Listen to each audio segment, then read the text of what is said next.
ህፃናትን ወተት መመገብ እድገታቸውና የአእምሮአቸው ብሩህነት ፈጣን እንዲሆን እጅግ በጣም አስፈላጊ በመሆኑ እነሆ የኮምቦልቻ ከተማ አስተዳደር በከተማው በሚገኙ 20 ትምህርት ቤቶች በ107 ሚሊዮን ብር ወጪ 17000 ተማሪዎችን ዳቦና ወተት በመመገብ ላይ ይገኛል። ስሜ ቤተልሔም አክሊሉ ይባላል።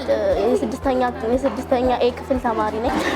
ከዚህ በፊት ምገባው ሳይጀመር በፊት ቤት የምንበላው ነገር ስለሌለ ትምህርቴን አልከታተልም ነበር። ግን እዚህ ምሳዬን ከበላው በኋላ ወደ ትምህርቴና ወደ ትምህርቴ ብቻ ትኩረት ላደርግ የምችለው የራቤን ስሜት አላዳምም።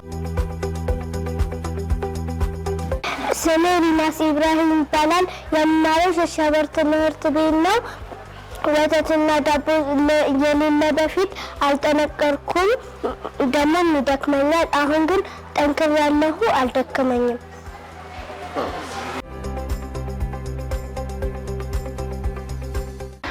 ስሜ ህይወት አሰፋ ይባላል። ሸበር አካባቢ ነው የምኖረው። ሸበር ትምህርት ቤት የሚማሩ ተማሪዎች አሉ። ልጆቼ የምግብናው ተጠቃሚ ናቸው።